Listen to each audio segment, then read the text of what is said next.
Tonight, martial law probe. South Korea's ex-defense minister attempts to take his own life as presidential office raided in martial law fallout. Sudan violence. Sudan military airstrike on North Darfur market kills more than 100, injuring dozens. Malibu ablaze. Malibu residents flee as wildfire swallows homes along iconic Southern California coastlines. And ponies bring joy. Therapy ponies bring elderly patients back to their childhoods. All that and more as World News Tonight starts right now.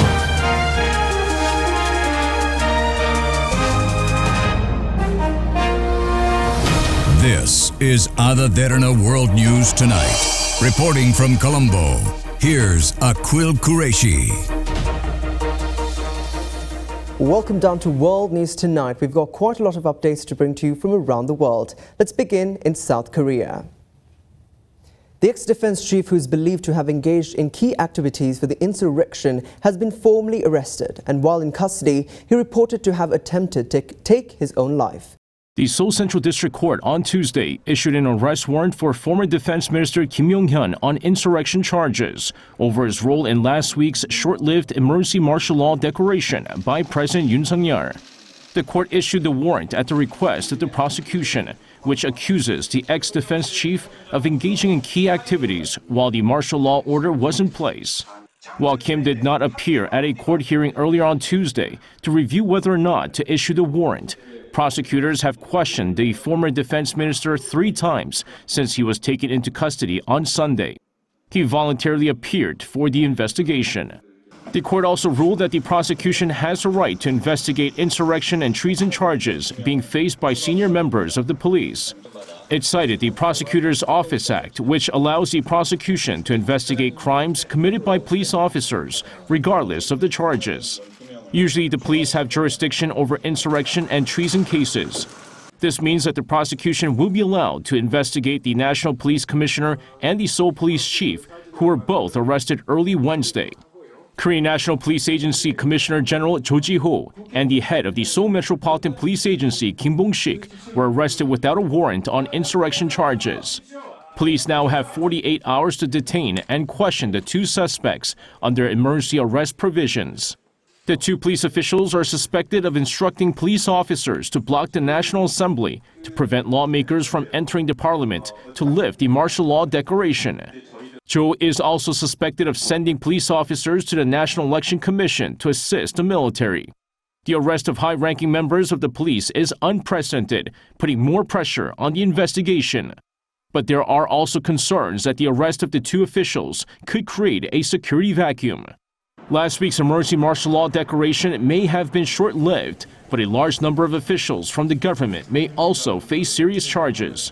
The police special investigation team probing the martial law incident summoned 11 people for questioning, including Prime Minister Han Duck-soo and other cabinet members. This for their alleged role in failing to prevent the martial law incident, despite attending an emergency cabinet meeting prior to Yoon's declaration. Moving over to Australia, the majority of Canberra's waterways have been closed for swimming due to elevated bacteria levels. 4 out of the 10 testing sites at Lake Burleigh, Griffin, are currently closed for primary contact. Neil loves to take advantage of Canberra's waterways and their spectacular views. He often paddles at Yarralumla Bay in Lake Burleigh, Griffin, but his favourite spot now comes with a warning. 4 out of 10 of the National Capital Authority's testing sites are currently closed for primary contact. The same goes for most of the swimming spots in the ACT's natural waterways, including on the Murrumbidgee River, Canberra Pool, Pine Island and Point Hut Crossing. Neil has been a regular lake user for many years, and he's always careful. Both the National Capital Authority and Parks ACT do regular quality checks of the water. Water and heat tend to be a perfect recipe for bacteria, but water quality levels often change week by week. Until then, Canberrans will need to check that it's safe to go back into the water. A Sudanese military airstrike on market in North Darfur killed more than 100 people and injured hundreds more, including women and children. 20-month-long conflict between the RSF and Sudan's government forces has resulted in tens of thousands of deaths and forced millions to flee their homes. Sudan now faces a severe famine crisis as the war shows no signs of ending. Both sides have been widely condemned for indiscriminately targeting civilians and intentionally bombing residential areas throughout the near two-year civil war. Let's take a short commercial break. More world news on the other side.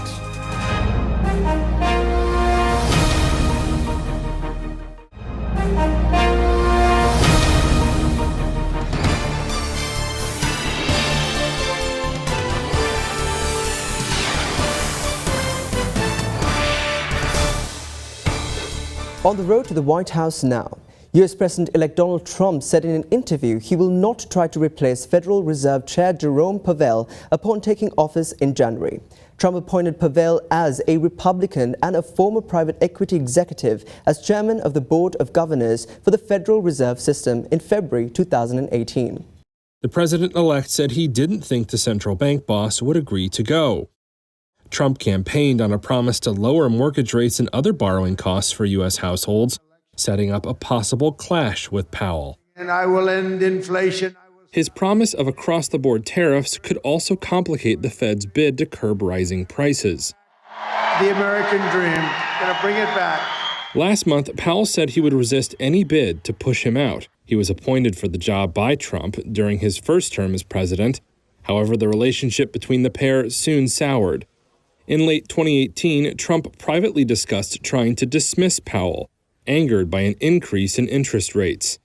In 2020, at the start of the pandemic, he accused the Fed boss of making bad decisions and argued he had the right to replace him. Such attacks broke decades of political precedent, which held that presidents should refrain from direct attacks on the central bank. The Federal Reserve operates with legal independence, subject to oversight by Congress. Traders currently expected to cut interest rates at a December policy meeting, following data that showed the labor market continuing to cool.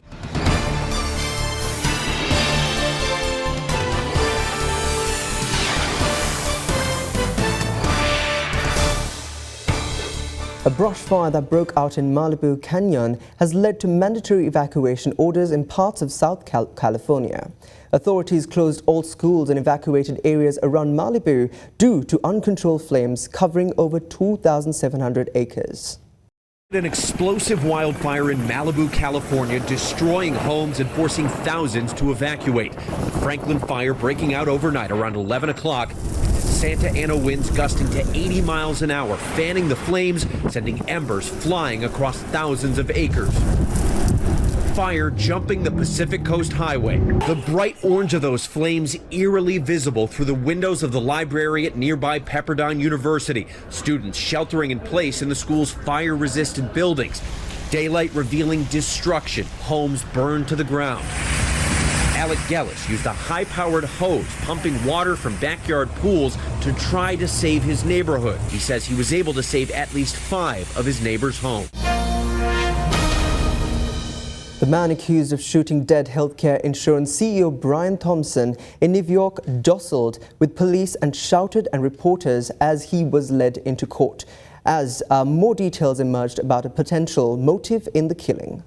The 26-year-old accused of gunning down United Health executive Brian Thompson in Manhattan intends to fight his extradition to New York to face murder charges after a sprawling 5-day manhunt that ended at an Altoona McDonald's. Here's what we know about him. Mangione grew up in Maryland, and his family lived in this Towson home at one point. A handwritten document found on Mangione that included the phrase, "These parasites had it coming," suggested he harbored, quote, ill will toward corporate America, according to Joseph Kenny, chief of detectives for the New York Police Department. Mangione lived in a rental apartment here in Honolulu until recently, according to local media. New York police say he is believed to have acted on his own, and Kenny said he had no known criminal record in New York. Officials have said the victim, who led one of the biggest health insurers in the country, was deliberately targeted. Mangione suffered from chronic back pain that limited his daily life, according to several news accounts, and he took 2 months off from work in mid-2023 because of it, according to a former co-worker's boss. The class of 2016 is truly defined by its inventive, pioneering mentality. Mangione gave this speech in 2016 as valedictorian of the private all-boys Gilman School in Baltimore. The New York Times reported the school's principal said, "This is deeply distressing news on top of an already awful situation." Later, Mangione earned 2 engineering degrees from the University of Pennsylvania in 2020. Mangione worked for online new and used car seller TrueCar from 2022 until late 2023, according to a spokesperson for the company. A fellow software engineer there who asked to remain anonymous said, "There has to be a mistake. The Luigi I know is a super kind guy," and added that he was always ready to help people. Social media profiles of a Luigi Mangione describe places he has lived and where he grew up. Posts include critiques of artificial intelligence and praise for Unabomber Ted Kaczynski's book Industrial Society and Its Future as prescient about modern society. Israel's Prime Minister Benjamin Netanyahu dismissed the allegations against him as he testified in court for the first time in his corruption case. Netanyahu, who is reportedly sought to a delay in his court appearance, is the first sitting Prime Minister of Israel to face a criminal trial.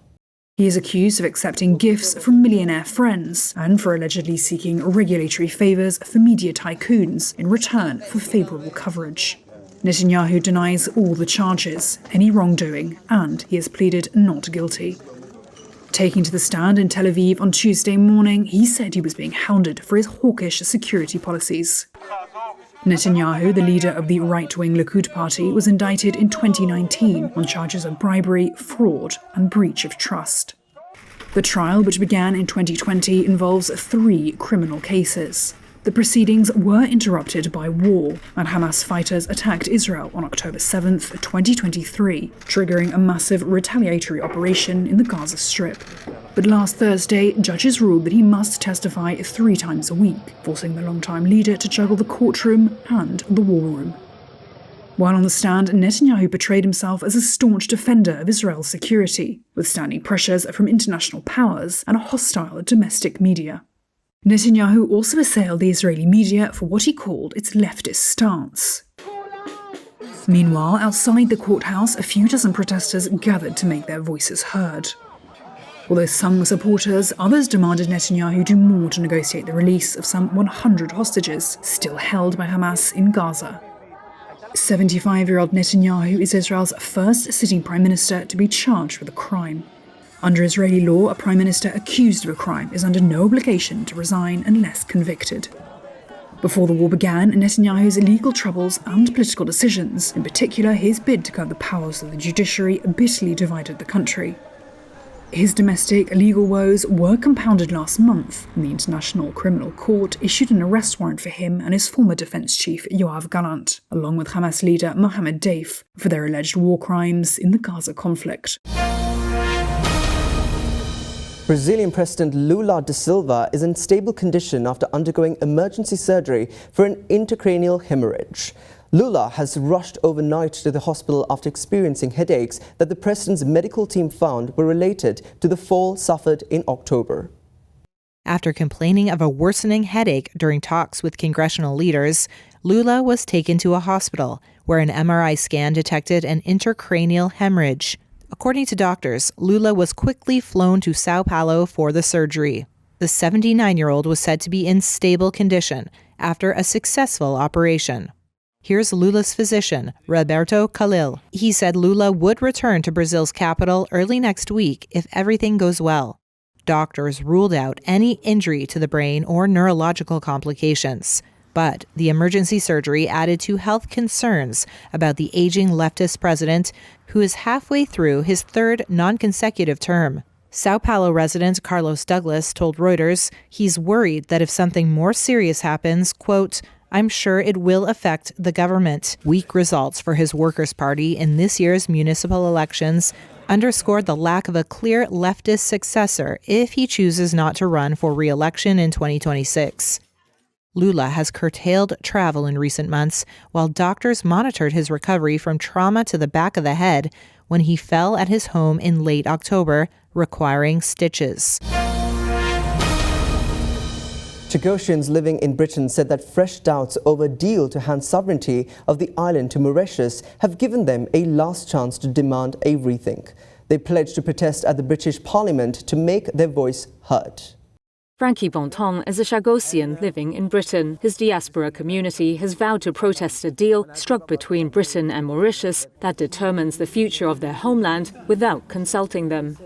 In October, British leaders agreed to hand the Chagos Islands over to Mauritius while retaining control of the Diego Garcia military base for 99 more years. That's after forcibly removing Chagosians more than half a century ago from parts of the Indian Ocean archipelago to make way for the British US base. Bonton's family and the rest of the population were shipped to other British colonies in Africa, including Mauritius. Many were later allowed to move to Britain. Under the new deal, Mauritius can undertake a resettlement program on all islands except Diego Garcia. That's the archipelago's largest island and where most Chagosians lived. Like many in his community, Bonton says they weren't consulted on the agreement, so cannot endorse it. But since the deal was struck, high-profile figures have publicly criticized it, including new Mauritian Prime Minister Navin Ramgoolam and Marco Rubio, US President-elect Donald Trump's pick for Secretary of State. Uncertainty over the agreement has given fresh hope to members of the Chagosian diaspora for a last chance to demand a rethink. They plan to protest at the British Parliament and are looking at options, including hunger strikes. Fellow British Chagosian Jemmy Simons underlined the trauma being inflicted on generations of those who were colonised.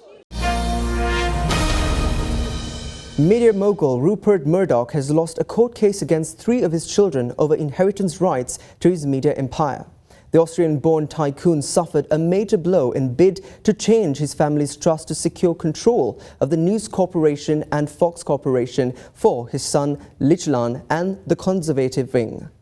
Family divided over succession. Mr Murdoch, are you confident of victory?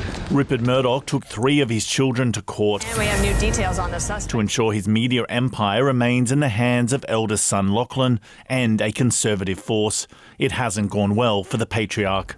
The 93-year-old billionaire suffered a major blow with a ruling against his bid to change his family trust. According to the New York Times, the Nevada commissioner slammed the media mogul, finding he and son Lachlan had acted in bad faith, describing plans to change the trust as a carefully crafted charade to permanently cement son Lachlan Murdoch into executive roles.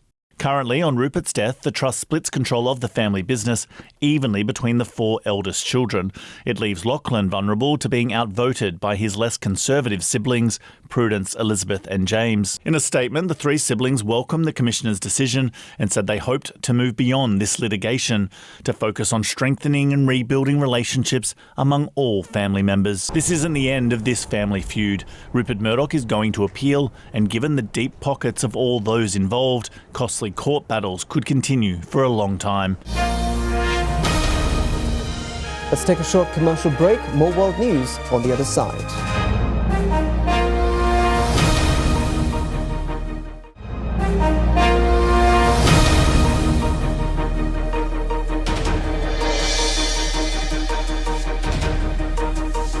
Welcome back. The Hawaiian crow or alala bird has been extinct in nature since 2002, but a long-standing conservative program is bringing it back to the forest in Hawaii. The last remaining alala, or Hawaiian crows, have been bred and trained in captivity. Now they're being released on the island of Maui in hopes of expanding the species' territory. The program has released the birds on the island of Hawaii over the years and studied their behavior and breeding habits. While they say there are more than 110 alala today, their numbers haven't been stable. Scientists say alala have their own culture and that they're still trying to figure it out. The birds will continue to be monitored to see if their population grows, as scientists say their recovery is vital to the biodiversity of these beautiful islands. And finally tonight, Dinky Ponies in Oxford, England has a team of tiny Shetland ponies that they bring to elder care homes, hospitals and schools, a much needed comfort for patients. This 102-year-old nursing home resident is making new friends of the equine variety. I used to live on a farm. Did you? We never had horses. No. The therapy pony is bringing back memories. And 101-year-old Connie is also getting a visit from Poppy, the therapy pony. She says it reminds her of her grandfather's farm. Dinky Ponies in Oxford, England has a team of tiny Shetland ponies that they bring to elder care homes, hospitals, and schools. Owner Sarah Woodland told CBS News her ponies provide a much-needed distraction for patients. Sarah teaches humans exactly how to make her ponies feel comfortable. More than 160,000 people follow the diminutive pony's adventures on social media. People seem to connect with the smiles and the joy they bring. For Inside Edition Digital, I'm TC Newman. Thank you very much for joining us on World News Tonight. We'll be back with the latest updates from around the world tomorrow. But until then, do stay tuned as we've got Anuradha Wickramasinghe joining you next on Nightly Business Report. I'm Akhil Qureshi. Good night.